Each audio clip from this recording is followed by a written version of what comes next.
nation state or whatever they are in Europe. They completely lost their nation when they signed up with the EU, because if you don't have control of your own money, you're absolutely screwed. And how the people of Europe let this happen in the first place is beyond me. But now they're saying no more. We learn the errors of our ways. But the problem, of course, is going to be that they have no other form of currency. And so it's pretty much guaranteed to be a rocky road for everyone, even within the United States from here on out. And this will continue in Europe. It was always kind of the plan to have Europe go first and then the United States as far as the economic crash and the monetary implosion and the implosion of the derivative market. So yeah, things are moving right along. It's picking up speed, going faster and faster into the new year. Lots of signs pointing to massive changes next year, and I'm knee deep in that, trying to understand how this will all play out. Nobody really knows how it's going to play out, but the long-awaited transition is in full bloom, and it's easy to see now with the Brexit and the Trump win and the Italy referendum, and you're going to see it just tick one by one throughout Europe, that people are going to throw off their suppressive leaders and pick somebody new, completely different, with a different idea for their country. And they have to, because we're approaching a time when everything that was old will be thrown out, and we're going to have to reconstruct something new for the future. You mentioned Trump, and we see that Jill Stein, backed by Soros, probably Clinton, they're pushing these recounts in Pennsylvania, Michigan, Wisconsin. Do you believe these recounts are really to, the purpose is to recount the votes, or is there something underneath this that they're really trying to do? Well, it's their last ditch effort to it's not about the recounts. The vote was rigged. Both votes, all votes are rigged these days with computers. The question was who had the rigging power, and Trump had the rigging power. The good guys had power over George Soros, who literally funds and creates these voting machines, the electronic voting machines. But it's much deeper than that. They won't be able to stop Trump from getting into the office, if anybody gets in the office, as long as, the world doesn't fall apart between now and January 20th. But the whole idea of the recount was to delay the electoral votes that are supposed to be cast on the 20th of December, and then they're counted on the 3rd of January by the new Senate. And if it will probably go to a vote in the House and the Senate, whether or not the electoral, votes will be honored, which is the right. Anybody can raise their hand on January 3rd when the electoral votes are being counted and say, I want a vote within the House and the Senate. But the problem, obviously, is that Republicans control the House and the Senate. A lot of that has to do with who Trump is putting in office, picking to be our the leader, the head of the Fed, the head of the Treasury, and the head of all his cabinet appointees. He has to sprinkle in bad guys, and as I call them, and people from the old establishment, just so he gets in on the 20th. Remember, Trump is the best firer in the world. He'll fire. I don't want him to put a really good Treasury secretary in there, and then the market collapse a couple of weeks after he gets in there, and he's going to have to fire that Treasury secretary. I want him to put in the biggest shill market rigging guy known to man, which is this guy Mnuchin, and then when the system falls apart, I want him to fire him, the Goldman Sachs computer rigger, and then hire someone that he wants. Probably this guy Allison is his last name, and he's a sound money guy, and most likely we'll say, let's go back to a gold standard and get rid of the Fed. So yeah, it's all kind of going as planned. So this recount, I think, is an aberration. Nothing will come of it. And the reason nothing will come of it is the good guys have the dirt on the bad guys, and Clinton's not going to say anything, or she'll be thrown in jail in a blink of an eye. And once they release her real emails, which are so criminal and so scary, and I think at some point that kind of exposure has to happen to these people who are stepping down now from control. Do you think as we approach the 20th of January, we know there's protests being pushed for that day. Do you think the bad guys at that point would try to have those protests become riots and spread across the country?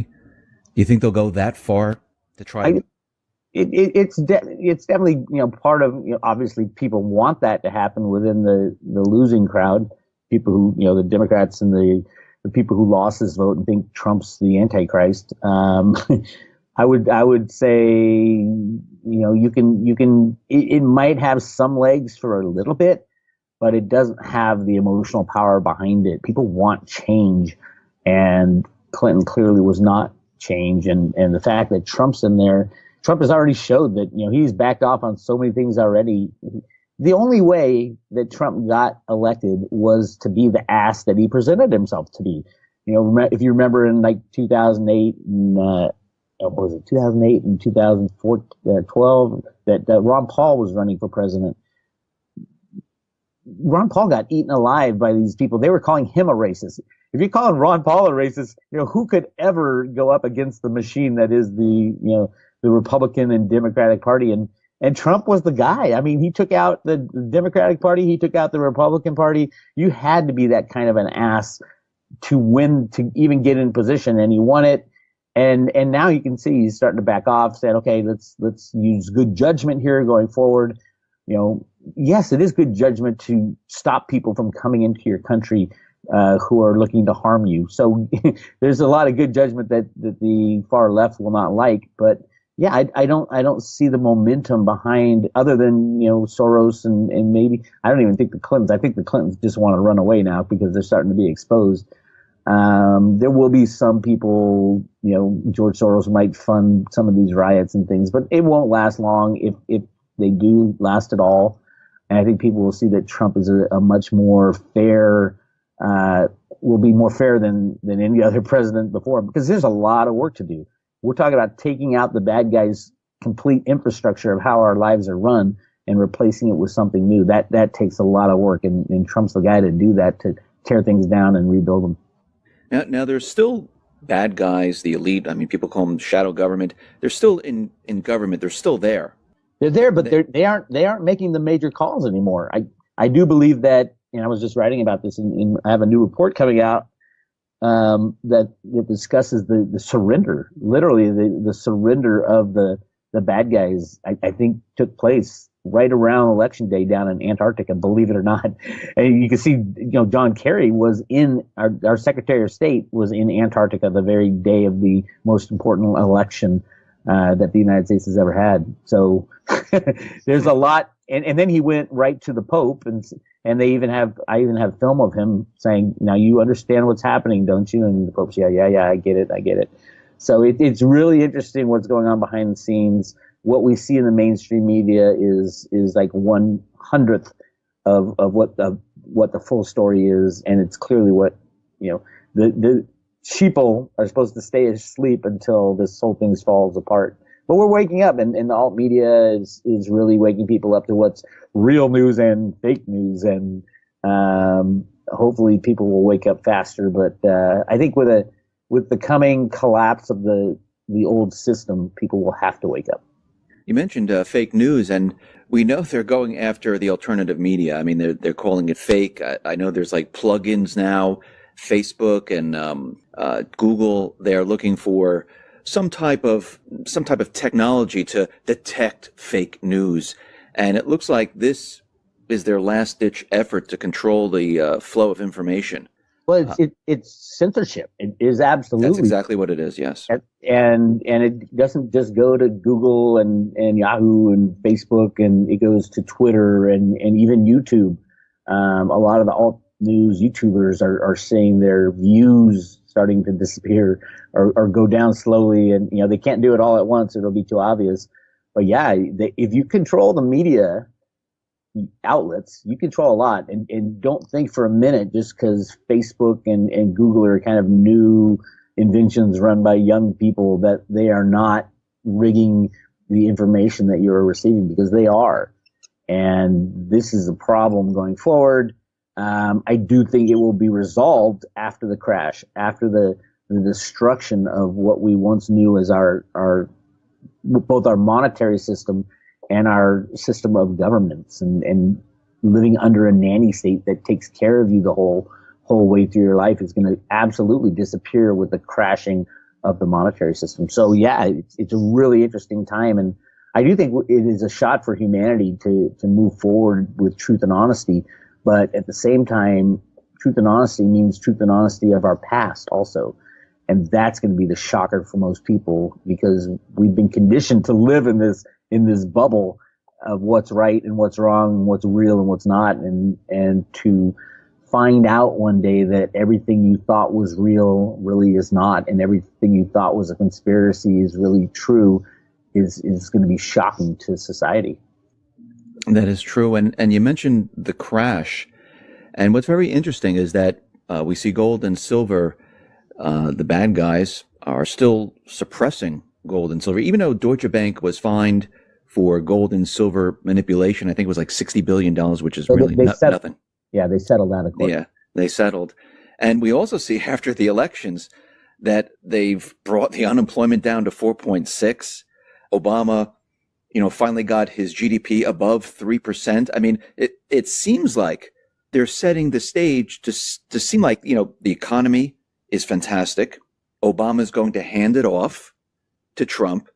And look, I just gave him this incredible economy. It's incredible right now. The unemployment's at 4.6, GDP is at 3.2%. The stock market is at all-time highs. Gold and silver very, very low. I mean, is this a complete setup? Well, it gets back to what I just said about what is real and what is fake. I mean, the artificialness of everything that we see, especially, reporting out of the government and the markets, completely artificial, completely controlled, rigged, and manipulated, going back to the 1960s, to the invention of computers and the people who invented computers and how that's what RUTA means. Root A is the very basis of our computerized monetary system.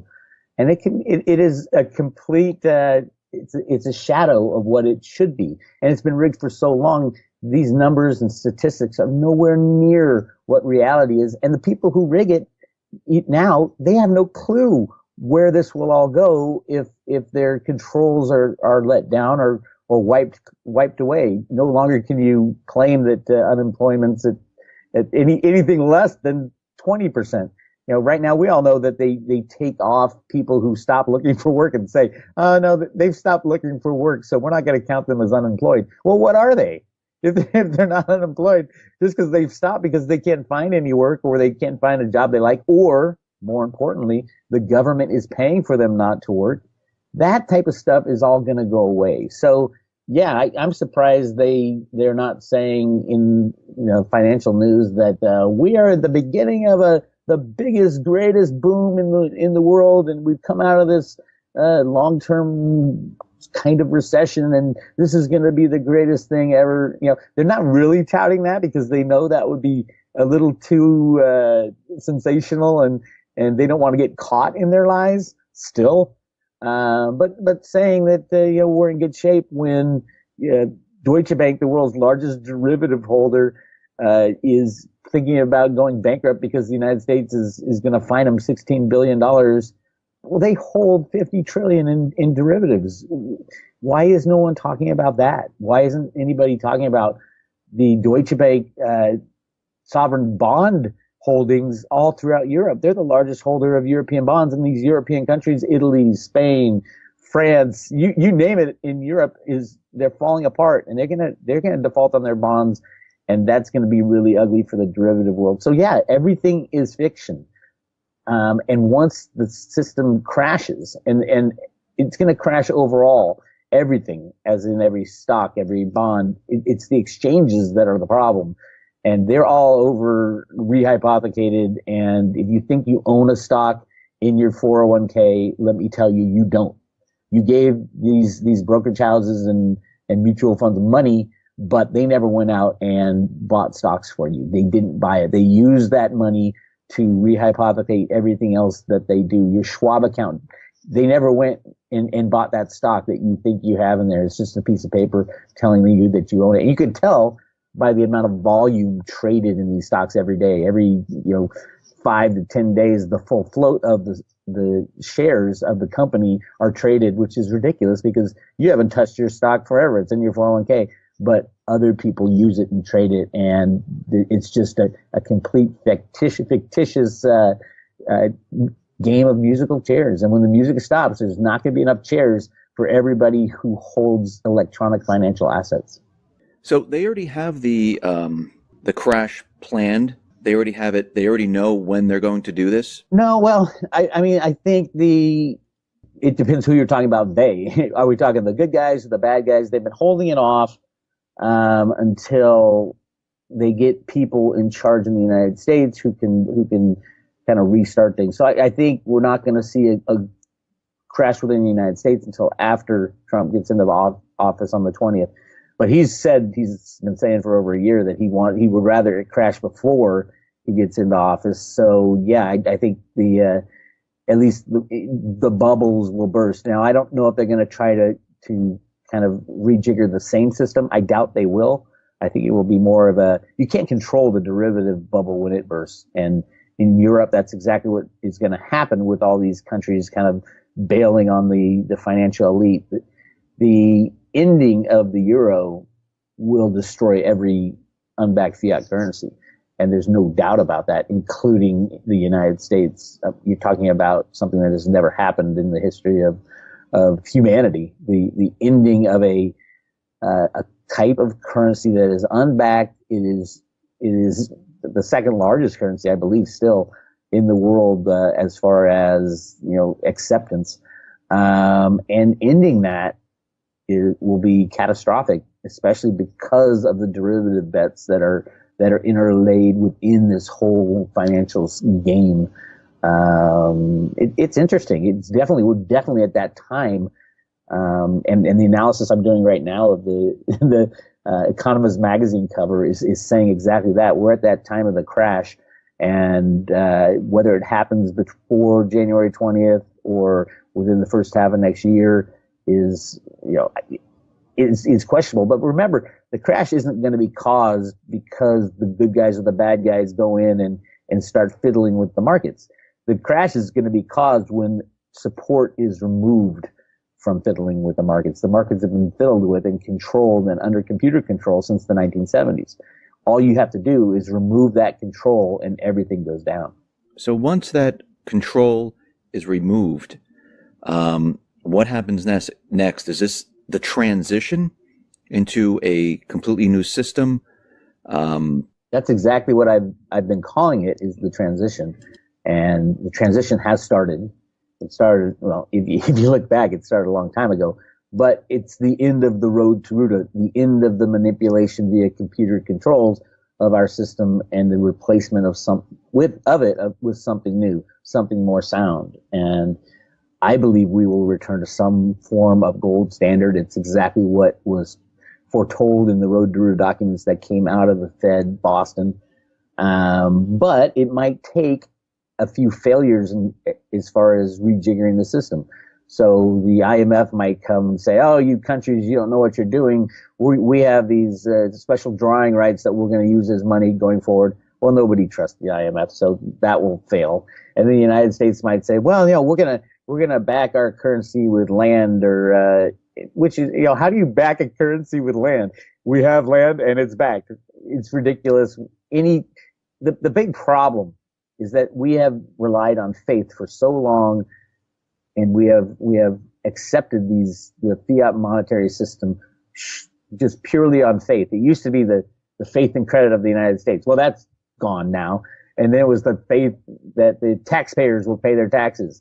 Well, who cares if the taxpayers pay their taxes when you have a debt that is unmanageable and unpayable? The real debt, not the 20 trillion that they talk about, but the future liabilities are just off the charts, hundreds of trillions.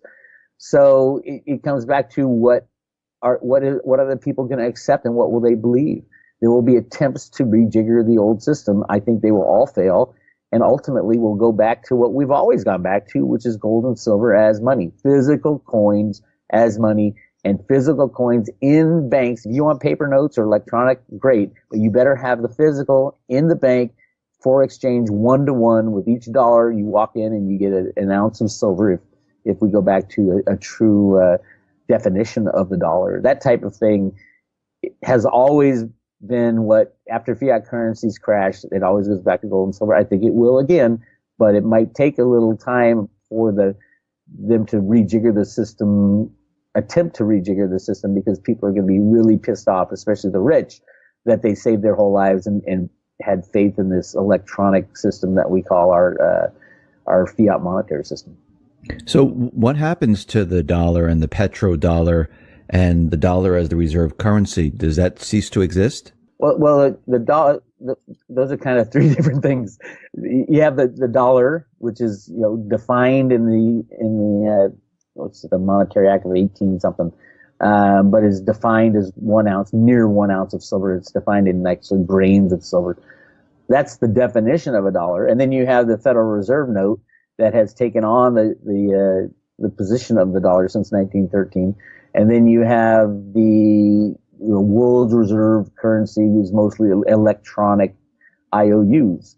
And what is an electronic IOU for a US dollar is another US dollar. So it's kind of, you go round and round with this and say, oh my God, how did we believe that the dollar is a concept now? It's not anything tangible. It's a concept. It's a currency that we use, but it is ethereal, and it can be created out of thin air and is created out of thin air.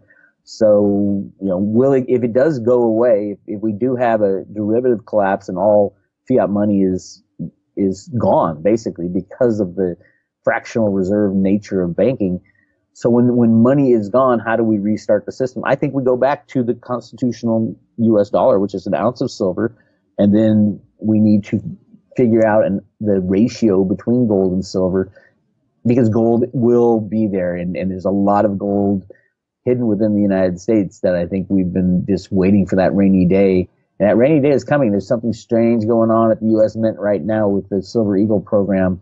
They stopped a month early from minting the 2016 coins, and my mole within the U.S. Mint says they're going to be releasing the 2017 coins at the beginning of January instead of the end of January. But on a bigger side, they're not going to be releasing it under allocation, which is usually what they do. They say, okay, the new year, everybody wants those new coins this year. And so they used to allocate them, and now it's going to be no allocation. So they're building inventories. And I think there is a lot of change coming to the United States. You're not even going to recognize the monetary system come the end of 2017. So what happens to everyone's savings? People have the electronic dollar in their accounts. I mean, what happens to that? Is it wiped out? Are they going to get pennies on the dollar for it? What happens when they go through this transition? Well, it depends on the reallocation of money. Anybody putting their savings, quote savings or retirement funds, any other entity that is holding those for you, your Fidelity or Schwab or Bank of America, JP Morgan, whoever it is, you are completely reliant upon the credit of that entity that stands between you and your wealth.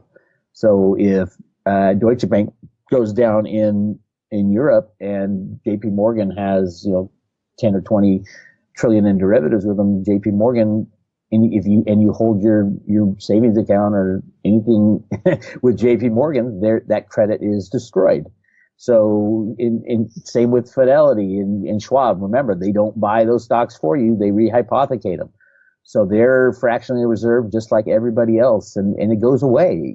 It will be gone. You made the mistake of putting your money with a credit that it was not sound, was not reliable. And then FDIC insurance, which is supposed to guarantee, I think it's $250,000 or something to that effect.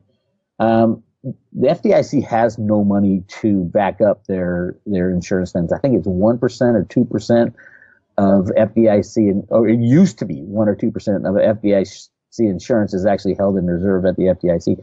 And that we saw that go away with Bernie Madoff, and it goes away so fast in the crashing of the banks back in 2008. Here's the deal. They changed the law with the Dodd-Frank Act so that now the FDIC has to guarantee the derivative markets with the banks first and pay those out before any mom and pop gets their savings or checking account insurance, which basically, and that's hundreds of trillions of dollars. So basically, it guarantees that there will be no bailout when the banks come begging to Congress, which they will. Just like in 2008, they begged for 700 billion. This time it'll be 20 or 30 trillion, but that there is not enough money available in the world to cover the derivative situation. And that was put in the Dodd-Frank Act for a very specific reason, to ensure that there wouldn't be a bailout this next time. So yeah, if you hold money, if somebody else holds your wealth, you will lose it. It is a guaranteed fact. You will lose it in the crash. You can beg for reallocation of new money and all that all you want, but it was your mistake to trust that these credits would survive any kind of banking collapse that's in the future. So how does gold and silver protect you? I say it, many people say it, you should have the physical gold and, keep it out of the system. In the end, how will this protect you? What do you do with it? Well, you keep it, you hide it, you store it on your own possession, make sure there's no credits between you, no business credits. You don't hold it in a vault. You don't, a third party vault. You don't hold it in a certificate or SLV or GLD, the exchange traded funds, because all those credits need to stay, all those companies need to stay in business. Gold and silver has always been the kind of go-to money. It's still constitutional money within the United States. It has always been the form of money that people have turned to when there is monetary crisis or when there is a monetary collapse. Now, this just happens to be the biggest bubble in the history of bubbles on the monetary scene, the bubble of fiat money. Everybody at some point, if you don't have physical gold and silver in your hand, you will be kicking yourself that you didn't make that step to remove the money from SLV or GLD, remove the money from even banking or mining shares. There's going to be no exchanges open. And there's going to be, most mines within the United States and around the world will be nationalized, because when the system collapses, a country will not allow just a handful of people to be in control of the wealth of the future wealth of the nation. So yeah, I think even in the United States, there's going to be a lot of nationalization. And the Fed Boston comic books say exactly that. Should the government be digging the metal that is used as money out of the ground, or should it be private companies and private individuals? Should that ownership, continue? But remember also, with rehypothecation, you don't own those mining shares anyway. Even if you certificate them and you walk up to the mine and say, "Hey, I have a certificate," well, everybody got screwed in this collapse. So your certificate, they'll say, "Go wipe your butt with your certificate." The rule of law won't even be enforceable when it comes to that type of stuff, because of the rehypothecation of all the certificates out there, all the fake shares that are traded every day. Even the SEC in their own documentation says over 200 million shares are not settled every day. And it's just insane even what they admit, and that's only the things they admit. So yeah, the insanity continues, and if you don't have physical metal in your own possession, I think you're absolutely crazy, and expect to lose everything that's electronic, held by a third party. For those financial institutions that still exist during this transition period, there will be none. There'll be none at all. So, well, which one would? I mean, a small mom and pop, maybe. No. Everybody is. Well, first of all, we have a fractional reserve system, so even the small mom and pops that are only leveraged, say they're only leveraged 2 or 3 to 1. Leverage is leverage. Remember, all their customers are going to have lost everything too, because of when the large banks go down, the small banks go down, and when the small banks go down, the credit unions go down. Because it's all intertwined, it's all intermixed. Yeah, they might not have derivatives, but all their customers lose everything too, and their customers will be running to the bank to withdraw whatever cash they might be able to get their hands on, which is impossible in a fractional reserve system. You got it's a wonderful life type of event. It's a run on a bank, and the banks don't have the money. Their money, your money's invested in Joe's house and in Fred's house. It's the same thing. that goes a monetary system, a large bank that collapses. They call them too big to fail. If one fails, the reason it was too big to fail is that if it fails, every other monetary institution would fail as well. So I just want to make this clear. So when this happens, there'll be no place to run to get your money. Well, there will be no money to be had. I mean, people are going to run to. I mean, if I'm living in a certain town, they're going to run to their bank, right? They'll run to their bank, right? I want my money. I'm going to go to ATM. I'm going to try to get into the bank. I want my money. And the first 2 or 3% will be able to get their money out, and then all of a sudden the bank has no money, because remember, they are fractionally reserved. Even if, and they don't even hold the money truthfully anymore. That's but true. even if theoretically, if they're, a conservative leverage is say 8 or 9 or 10 to 1. If they're 10 to 1 and you have 10% of your customers saying, I want my money, they pull it out, the bank has nothing. So they have nothing to give to anybody else. It's all invested in other types of assets. Now, say they start selling, which everybody does, start selling those other type of assets. Those assets go down a whole lot faster because everybody's selling the same thing to just get some kind of liquidity. And then they just throw up their hands, shut the door, and walk away. And that's what will happen. And then you rely on your government, and your government has already said, well, we changed the law, and it's only derivatives get paid out first, and the hundreds of trillions of dollars, we don't have those, so we go to Congress. They go to Congress, and this progression, just you can see it happened in 2008, but they gave them the bailout. This time they'll be going to Congress, say, well, we need 20 or 30 trillion, but also we're going to have to bail out we're going to have to give the FDIC a couple hundred trillion for the derivative problem, because that has to be paid out first. And Congress will say no. Congress wouldn't even be allowed to say yes to another $700 billion bailout, much less hundreds of trillions, something so outrageous and so angering to the people, because we got screwed once again by this financial system and the banksters. There'll be a lot of anger out there. No way Congress is going to get away with another bailout. Throughout this transition, and when the system comes back online and whatever they're going to do, and people have, the paper with their account and says, okay, I have, $50,000 in the account. What do? They bring the... No. Well, yeah, no, you don't have you have $50,000 that was held by a company called Bank of America. Bank of America is insolvent. It has zero. You have zero. You have nothing.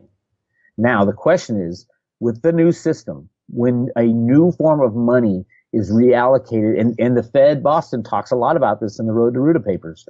When a new form of money is reallocated, you have to have buy-in from the people. That is the hardest part, the redistribution of the monetary wealth of a nation after a crash like this. No, the rich aren't going to be able to come in and say, hey, I had $3 million. I want my $3 million. No, it's not going to happen. What's going to happen, I believe, and the Fed Boston wasn't even sure of this, is that they had a system in place, not in place, but planned, where they will allocate money according to your Social Security balances, which is really interesting, because what that would do is it wouldn't do anything for those who have large savings accounts or anything like that. Those would be gone. But what it does is that it reallocates money according to who's paid into the system the longest, because Social Security balances, you think now Social Security is like nothing, you can't live off it. That's because they've been hyperinflating the currency. But if all other money is gone, those Social Security balances in real US dollars, a monetary system backed by gold or silver, that would be a whole different thing. And so those who have put in the most work over time will get the most, and those who have put in less will get a lesser amount. I think everybody would start with like a base currency, say everybody has, $100 in gold and silver added to your account if you're a taxpayer, type of thing like that. And then we'll reallocate some money to the wealthy. And then over time, as people work harder, they'll make more money, and, the system will get up and running again.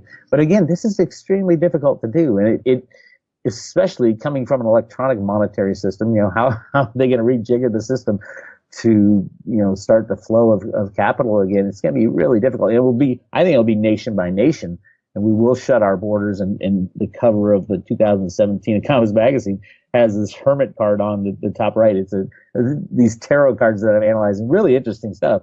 about how this will all go down. But I think we will stop trading with people for a while, and no one would accept the U.S. dollar, obviously, but issue a new form of currency based on sound money, based on gold and silver, because those people that have rigged our system for so long and abused it for so long will not be trusted. And it's all about trust when it comes to fiat money. So yeah, there are plans, but even the Fed says in the Road to Ruta stuff that they don't even know if the people will accept something like that. Something is kind of fair as redistribution of money according to Social Security balances. So yeah, it's going to be tough, and there's no doubt about it. We have started the process, and between now and the next few months, it'll kick into high gear, and 2017 will be that year of transition. So if people can't get their currency out and we have a complete meltdown of the system, what about goods, supplies, things, being delivered to stores? Well, that's the other problem. We have what they call a just-in-time delivery system now. It used to be there was warehouses full of stuff, and they'd send them to the stores. And when a company wanted to build their inventory, they would build warehouses. Now you order something, and the warehouses are trucks and ships that ship it all.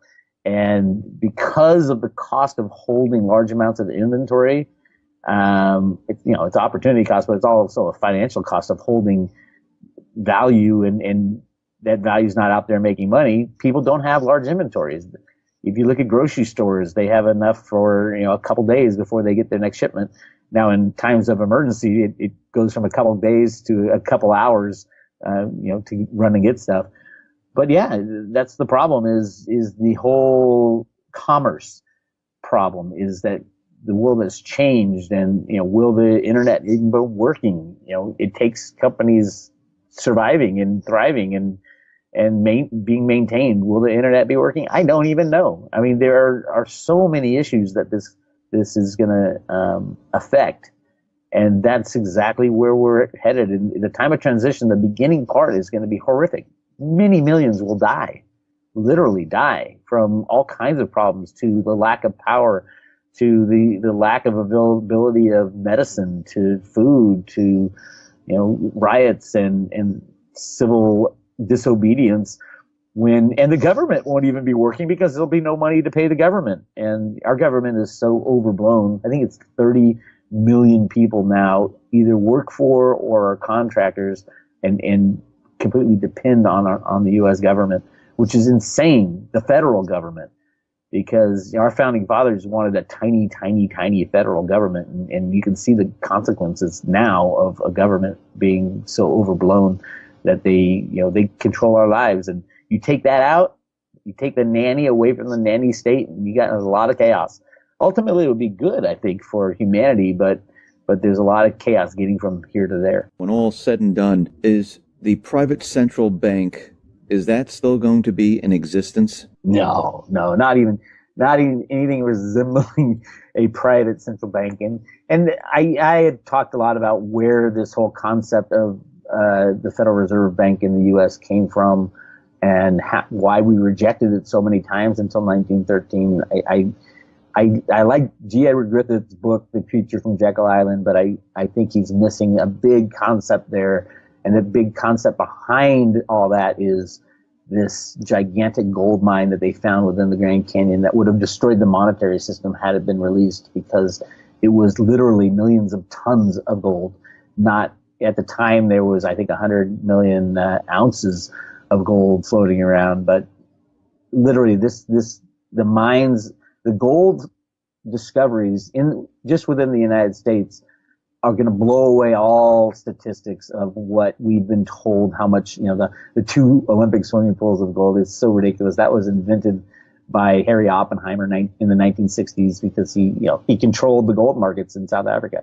So yeah, the whole world, all the lies are going to be taken away and changed. And I think we will be moving into something new, something different at a time when we desperately, desperately need a little dose of reality to hit us in the face. Bix, thank you very much for being on the X22 Report Spotlight. Once again, how can people see your work? Go to roadtoruta.com, sign up for free emails. And I've got a report coming out this week on the Economist magazine cover that it's amazing. It has the spread of tarot cards and all the stuff we've been talking about today. It is symbolized in these cards, and I go through a long report on that. So you can check out that report. It's